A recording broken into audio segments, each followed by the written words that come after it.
감사합니다. 고맙습니다. 자, 이제 우리 저녁 실전 사주반 494강 진행을 하겠습니다. 자, 오늘 494강은요, 좀 뭐라고 표현할까?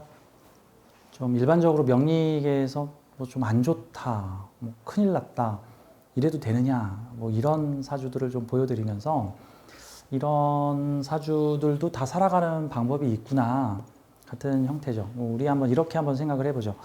만약에 학교에서 숙제를 내줘서 수학 숙제를 냈는데 좀 어려운 문제를 내줬을 수도 있고 좀 쉬운 문제를 내줬을 수도 있죠. 그럼 쉬운 문제를 내면 좋은 거고 어려운 문제를 내면 나쁜 걸까? 물론 뭐 수학을 잘 못하는 사람한테는 어려운 문제가 나쁜 문제고 뭐 쉬운 문제가 좋은 문제일 수는 있는데 그렇다고 학교에서 마냥 쉬운 문제만 내면은 내가 발전할 수 있을까? 아니죠. 그러니까 어떤 학생들은 좀 어려운 문제 내주세요 하는 학생도 있을 거고 어떤 학생들은 아우 좀 저 어려운 거 못 풀어요 쉬운 문제 내주세요 하는 분들도 있겠죠.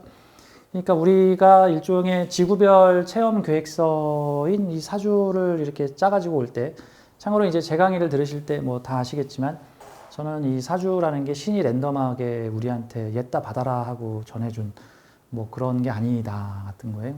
우리 영혼 스스로 우리 영혼 스스로가 우리의 인생 계획을 짜가지고 왔다. 그거를 우리가 사주를 통해서 지구별 체험 계획서를 보는 개념이다. 이제 이런 식으로 제가 좀 설명을 드리는데, 그러니까 신이 우리 엿먹으라고 나쁜 사주를 갖다 줬다든가, 뭐라 표현할까?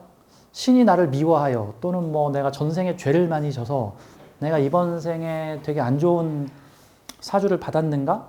이런 어떤 선악구도의 개념은 이건 되게 좀 어린이적인 유아적인 좀 사고라고 볼 수 있죠. 유아적인 사고. 그러니까 보죠.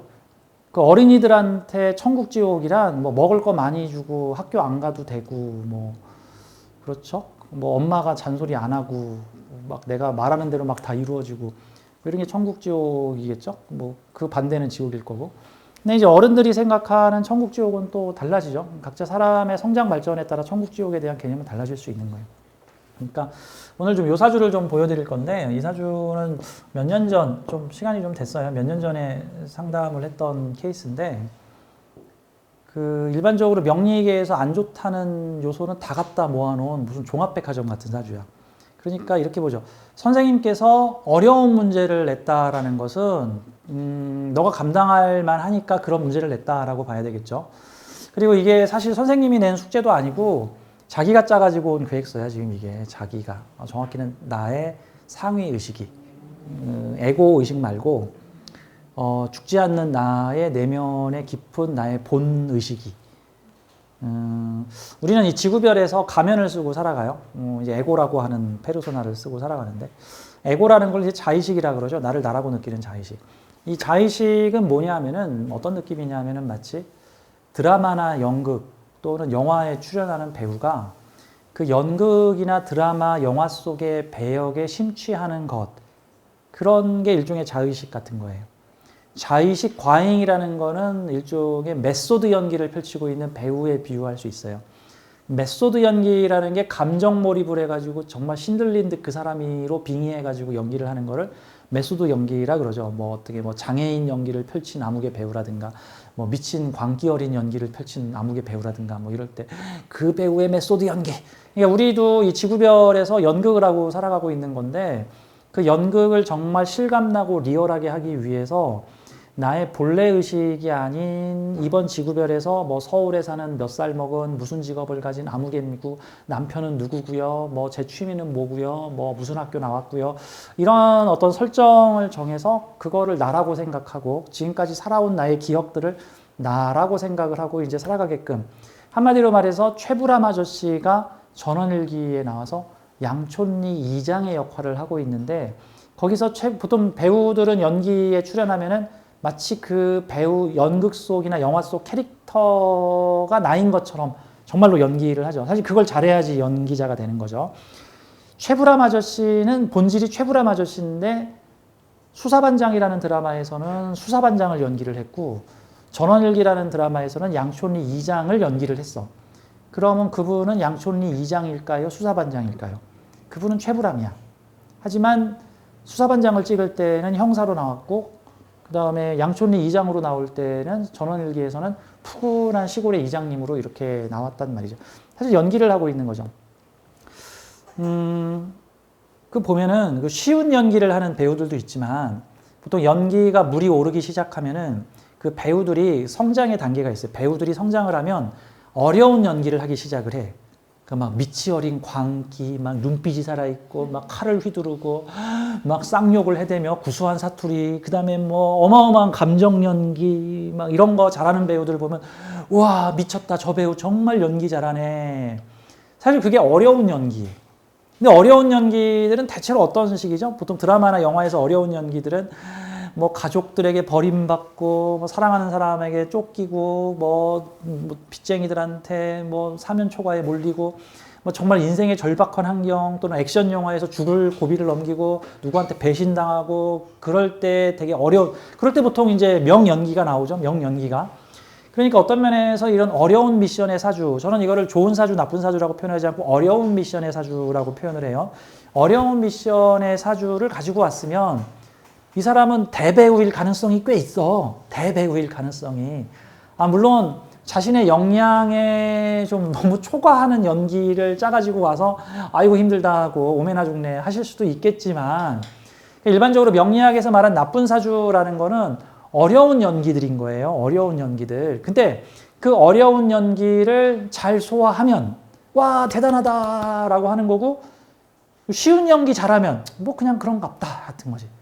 김연아가 트리플 악셀을 하면 우와 대단하다. 근데 그 당시에 트리플 악셀을 할 수 있는 피겨스케이팅 선수가 전 세계에 몇 명 없었어요. 뭐 요즘에는 뭐 트리플 악셀을 많이 한다고 하는데 그 당시 10여 년 전에 김연아가 올림픽에 나갔을 때 트리플 악셀을 할 수 있는 피겨 선수는 몇 명 안 됐어. 그게 뭐야? 아무나 할 수 없는 거잖아. 그 트리플 악셀을 하는 김연아는 나쁜 사람, 나쁜 사주예요? 그 트리플 악셀이 나쁜 거야? 코치가 트리플 악셀 하라고 계속 훈련시키는 게 나쁜 거야? 아니죠. 트리플 악셀을 성공시키기 위해서 수많은 엉덩방아를 찌겠죠. 그 김연아 선수의 성장기 다큐멘터리에 보면은 그 어린 꼬맹이가 맨날 그 빙판에서 넘어지고 뭐 이런 모습들 막 나오는 장면들 나오는데 좀 쉽게 했으면 안 울었겠지. 근데 그 어릴 때부터 트리플 악셀 한다고 그 어려운 훈련을 받으니까 근데 엄청난 사람이 됐잖아. 그러니까 우리는 이런 사주를 보고 아유 사주 배렸네. 아유 이거 나쁜 사주야.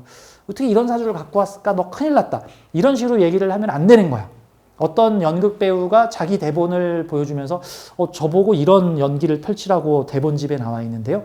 대본을 봤더니 이야 이거 대단한 연기인데 자네 이 연기 할 수 있겠나? 이야 이거는 웬만한 실력과 연륜을 갖춘 배우들이 맡는 배역이야. 자네 정말 대단하네. 해야 되는 거야. 오히려 되게 쉬운 대본을 가지고 와서는 저 이 대본인데요. 그럼 좋은 대본이 아니라 이건 쉬운 대본 이렇게 봐야 되는 거죠. 약간 좀 생각을 좀 관점을 좀 바꿔서 보자고요. 이런 대본은 어려운 대본이야. 한마디로 아무나 할 수 없는 연기를 맡은 거야. 자 오늘 제목이 상관경관 천극지충된 파격된 사주는 어떻게 살아야 하나요? 이거 뭐 여러 개 겹친 거예요 지금. 월주일주 월주끼리 천극지충 상관경관 이 파격 이렇게 돼 있는 사주에 이제 파격이라는 건 이제 격국론에서 정격이 있고 파격이 있는데 파격된 격이다 뭐 이런 걸 말하는 거예요. 미래 모델링이라는 말을 제가 가끔 붙이는데 미래 모델링은 앞으로 살 날이 창창한 사람의 사주를 볼 때 저는 미래 모델링 한다라고 표현을 해요. 그러니까 지금 나이가 한 40, 50 정도 되셨으면 많이 살았죠? 아니면 물론 앞으로 더 많이 사시겠지만 근데 지금 우리 아이가 병신년생이에요. 병신년이면은 6년, 7년 전이죠? 그럼 지금 이 아이가 지금 한 7, 8살 된 거예요. 좀 있으면 초등학교 들어가겠네, 이제. 그렇죠? 지금 8살. 초등학생 됐네, 이번에. 초등학생 됐네. 자, 병신년생이 초등학생이 됐어요. 참, 난 병신년 운이 참, 파란의 운이었었는데. 그때 태어난 아기예요. 자, 이 아이가, 어머니가 사주 공부를 조금 하셨는데, 사주 공부를 조금 해보니까, 우리 아이가 상관경관에 겁재상관격에 천극지충에 큰일 났다. 큰일 났다. 세상에 사주에서 안 좋다고 하는 게 지금 몇 개가 겹쳤냐. 나 이거 우리 아이 어떡하면 좋아요. 해가지고 내가 왜 이 아이를 이날 나가지고 또 가끔가다 이거 오버하시는 어머니들께서는 또 아이 사주가 안 좋다 그러면 왜 내가 그날 애를 낳았을까? 내가 죄인이요. 또 이런 또 분도 계시는데 아니에요. 다 자기 팔자에 맞는 날 태어나요. 어떤 분은 어떤 아기들은 날을 받아가지고 태어나는데도 그 날짜에 태어날 수 있는 아이가 실제 10명에 서너 명은 그 날짜에 못 태어나요. 몇 월 며칠 날 태어나시오라고 이렇게 날짜를 받았는데 일주일 전에 배 아프면 뭐 참을 거야? 일주일 동안? 아니지. 배 아프면 나야지. 그러니까 하늘이 허락한 날짜가 있고 하늘이 허락 안 한 날짜도 있고 저는 그런 느낌이에요. 그래서 뭐 날을 받아서 태어나는 것도 저는 인정해요. 뭐 어떤 분들은 그건 사주로 볼 수 없다 뭐 이렇게도 얘기하시는데 자, 이 사주를 좀 보죠. 미래 모델링. 미래 모델링의 개념이 뭐냐면요. 우리의 미래가 하나가 아니에요. 미래가 여러 개야. 사실 우리의 운명이라는 거는요. 원웨이로 달려가는 뭐 소설책 같은 게 아니에요. 소설이나 영화는 원웨이죠. 원웨이. 그냥 시작을 했으면 끝이 있죠. 이미 다 찍었으니까. 근데 우리의 인생은 소설이나 영화처럼 시작과 끝이 있는 형태가 아니라 오히려 롤플레잉 게임 같은 형태예요. 솔루션과 시스템을 갖추고 있지만 엔딩이 여러 개인 형태예요. 그러니까 같은 게임을 해도 엔딩이 여러 개인 게임들이 있어요. 엔딩이 여러 개. 같은 게임이지만 시작은 같이 하지만 또 그 게임에서는 똑같은 규칙과 원리가 작동을 하지만 그 게임 안에서 내가 어떤 선택을 하느냐에 따라서 뭐 이런 엔딩도 나오고 저런 엔딩도 나오고 이런 엔딩도 나오고 제가 어릴 때 꼬꼬마 시절에 프린세스 메이커라고 하는 성장 육성 게임을 한 적이 있는데 재밌었어요.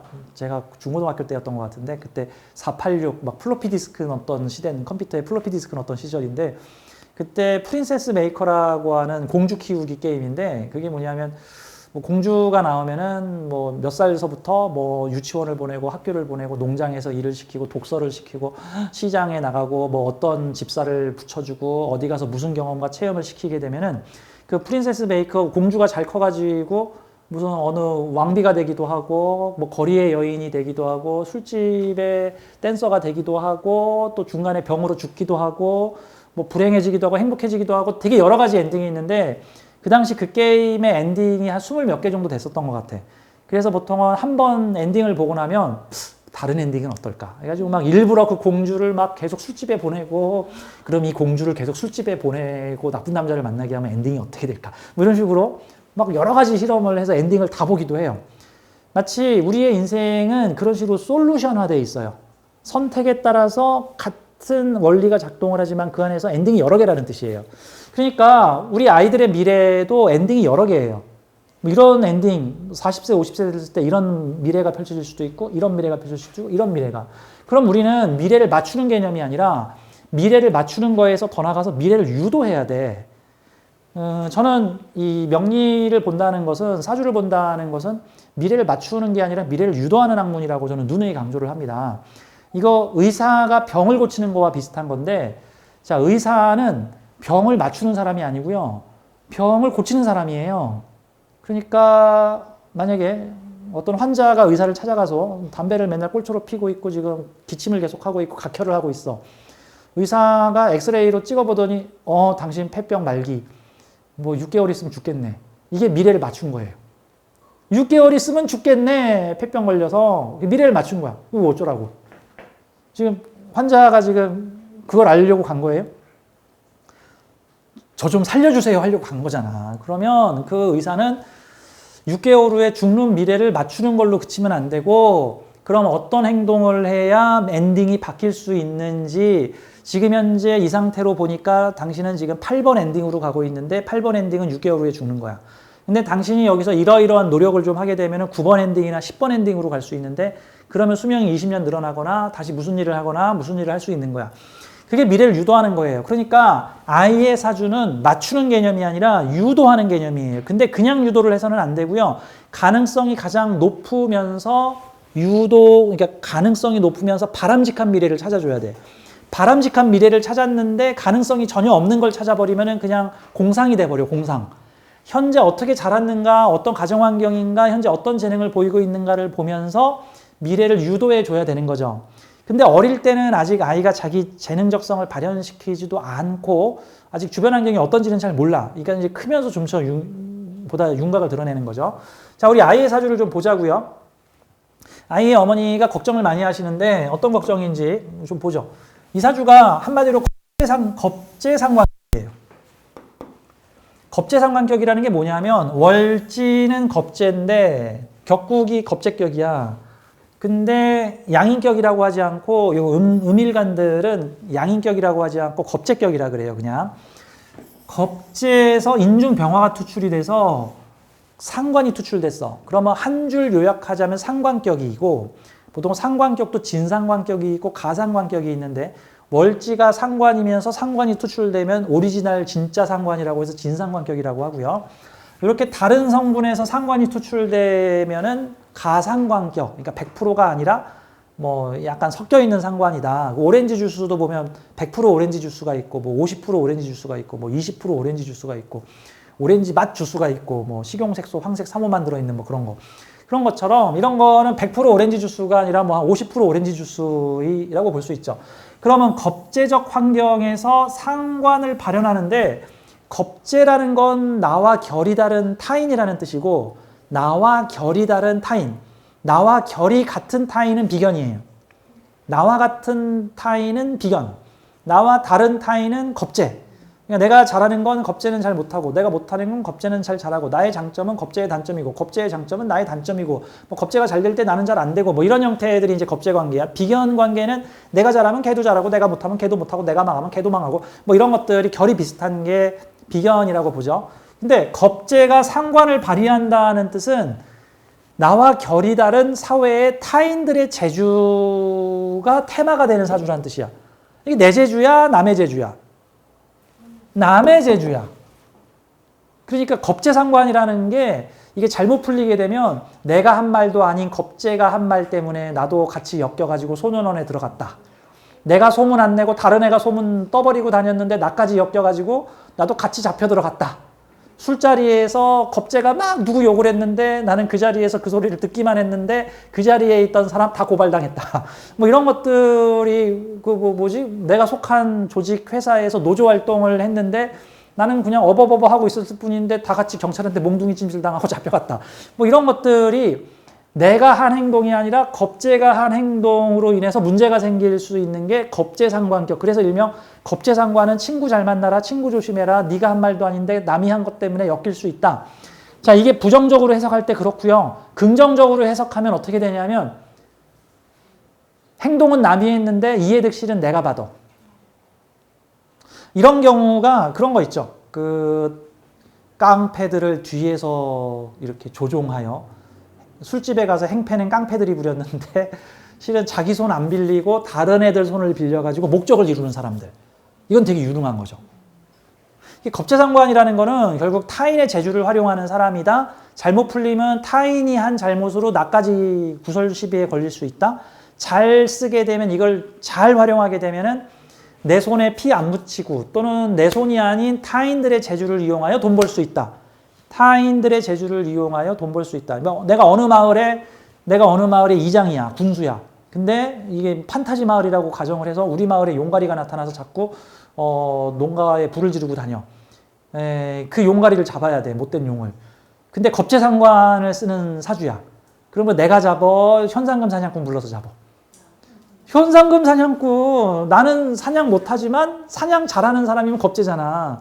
걔네들의 재주로 현상금 사냥꾼을 불러서 용가리를 잡고 그 다음에 나라로부터 포상은 내가 받아. 남 시켜가지고. 그래서 이게 잘 쓰면 남의 재주 활용해서 부자가 되거나 명예를 얻는 형태가 되고 잘못 쓰면 내가 한 짓도 아닌데 남의 한 짓 때문에 나까지 같이 엮여 들어가는 친구 잘못 만나서 난 옆에서 망만 봤을 뿐인데 그 친구가 절도를 해가지고 나는 망을 봤다는 이유로 같이 소년을 뭐 이런 형태가 벌어질 수 있는 거예요. 그래서 이게 이런 형태의 사주, 미션이 좀 어려운 사주들은요. 이게 잘 발현되면 대박이고 잘못 발현되면 쪽박이고 이게 중간이 잘 없어요. 이게 잘 써야 돼. 자, 그럼 이 사주는 일단 겁재상관격인데 이 사주가 또 아이러니하게도 월간에 정관을 올리고 있어. 그래서 이 사주는 상관, 경관이 벌어져. 그 다음에 또 하나 특징이 이 사주가 또 인사신 사주예요. 인사신. 명리학에서는 형살이라는 게 있어요.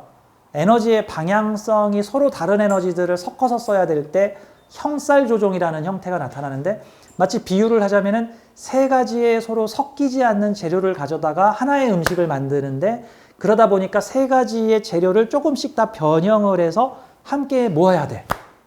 마치 뭐 동네 조기 축구단을 만들었는데 골키퍼는 저런 스타일이고 공격수는 저런 스타일이고 감독은 또 저런 스타일이라서 셋이 모여서 협의를 좀 해. 아, 감독은 좀 이런 지시를 내리고, 야 골키퍼 야 그런 식으로 하지 말고 여기서는 좀 이런 식으로 해. 뭐 야 공격수 너는 좀 이런 식으로 해. 서로 협의를 거쳐가지고 어떻게든 좀 함께 움직이는 형태들이 사명이에요. 그래서 사명은 조정해야 될 일이 되게 많은 사주야. 그래서 사명은 보통 뭐 형사고소할 때 같은 형자 써요. 뭐 성형할 때도 같은 형자를 쓰는 거고, 세 개의 인사신이라고 하는 세 개의 역마성 에너지. 역마는 뭔가를 시작하려고 하는 에너지죠. 근데 방향성이 서로 다른 거야. 그 방향성이 다른 에너지들을 붙잡아다가 뭔가를 해야 되는 사주야. 그래서 이런 경우가 형살 조절 형태가 많이 일어납니다. 뭐 생살 직권 뭐 이런 식으로도 표현을 하는데, 근데 이 사주는 특이하게도 인사신 사명 내에 일지재성이 붙어 있어요. 그래서 이 일지재성이 축이 남합을 있고 사축합을 하고 있어. 그래서 사명하는 글자 3개 중에 2개 글자와 은밀하게 거래를 하고 있습니다. 이렇게 인사신 사명 났는데 일지에서 재성 가지고 있으면 이거 어떻게 해석하는 게 제일 어울리냐면, 난리 난 곳에서 돈 버는 사람이에요. 형살 벌어진 곳에서 돈 버는 사람이야. 형살 벌어질수록 돈 버는 사람이 보통 이런 사람이 형살 벌어질수록. 분쟁 시비가 강해질수록 돈 버는 사람들 누굴까요? 변호사, 변리사, 뭐 뭐죠? 노조 파업 나면은 움직이는 뭐 노무사, 그쵸, 뭐 법무사, 그쵸, 뭐 경찰, 순사, 뭐 이런 형태들. 그러니까 이게 사명 벌어진 곳에서 돈 버는 사람이에요. 사명 벌어진 곳에서 돈 버는 사람. 이 사주가 만약에 일지에 재성을 깔지 않고 뭐 일지에 정관이나 뭐 상관 같은 걸 깔고 있으면은 내가 그 분쟁을 해결하는 사람이든가 아니면 분쟁 당사자 또는 분쟁 피해자 이런 형태가 되는데, 아니죠. 여기는 쌈 나면 돈 버는 사주죠. 그 원래 사고 나면 돈 버는 사람들 중에는 고속도로 레카차, 카센터, 병원, 뭐 소년원, 무슨 위험한 거 보관해주기, 뭐 저기 뭐죠? 킬러 영화에서 흔히 나오는 저 시체 대신 치워주는 사람, 그 저 킬러들한테 무기 파는 사람, 뭐 저기 뭐죠? 뭐 분쟁 시비 나면 자리 깔아주는 사람들, 뭐 뒤에 가서 해결해주는 사람들, 뭐 보험사에 일하는 사람들도 분쟁 사고가 많이 나야 보험사는 회사가 커지겠죠. 물론 뭐 보상도 많이 해줘야 되겠지만 그걸로 먹고 사는 사람들 많잖아요. 그러니까 이런 형태가 지구에 평화가 오면 굶어 죽는 사주고, 이게 내 주변이 시끄러우면 그 시끄러운 일로 재물활동을 하는 형태다. 좀 퀄리티가 높은 형태가 법조계에 있는 형태가 되는 거고, 뭐 좀 퀄리티가 낮은 형태가 되면은 뭔가 뭐 공장지대나 뭐 우범지대나 약간 뭐 사람들이 많이 다치거나 죽거나 뭐 소송이 생기거나 뭐 불법 탈법적인 일들이 벌어지니 그런 데서 뭔가 수익을 챙기는 뭐 그런 형태들도 되겠죠. 자, 이분은 인사신 사명을 활용하여 재물을 버는 사주고, 천간에 겁재가 정관을 올리고 있는데 내 앞에 있는 겁재가 어떤 사람이냐면 나를 등락예갑해 주는 사람이에요. 등락예갑의 경금을 내가 을경합을 했으니까 을경합 금을 추구하기 때문에 겁재가 올린 요 관성의 명예와 나를 일체화시켜서 함께 일하는 사람이고, 다음에 보세요. 겁재와 내가 축이 남합으로 강력한 암합이에요. 이 합 중에서 암합이라는 게 있는데 겉으로 드러나지 않지만 아주 강하게 내통을 하고 있는 합을 암합이라고. 드러나진 않지만 뭐 그런 거. 뭐 사내 비밀 연애했어요. 이쪽 부서와 저쪽 부서가 겉으로는 우리는 관계 없어요 하고 있는데 실은 관계를 많이 했어요. 뭐 한국이 그 미국과 암합을 해가지고 우크라이나 전쟁에 우리는 개입 안 할 거예요 하고는 우크라이나 전쟁에다가 포탄을 50만 발이나 갖다 줬어요. 몰래. 뭐 하지만 이거 공개되면 곤란해요. 러시아가 우리한테 경제 제재하면 우리 피곤해요. 이거 소문나면 안 돼요. 이런 것들이 공식적으로는 몰라요 하는 건데 내부적으로는 야 그래도 도와야지. 야 우리가 우방을 도와야 되지 않겠냐. 이런 것들이 암합이에요. 자, 을축이 임목을 강하게 암합하고 있는 거예요. 이 축토가 임목에 어떻게 합을 하고 있냐면은 이 축토 자체는 수분을 많이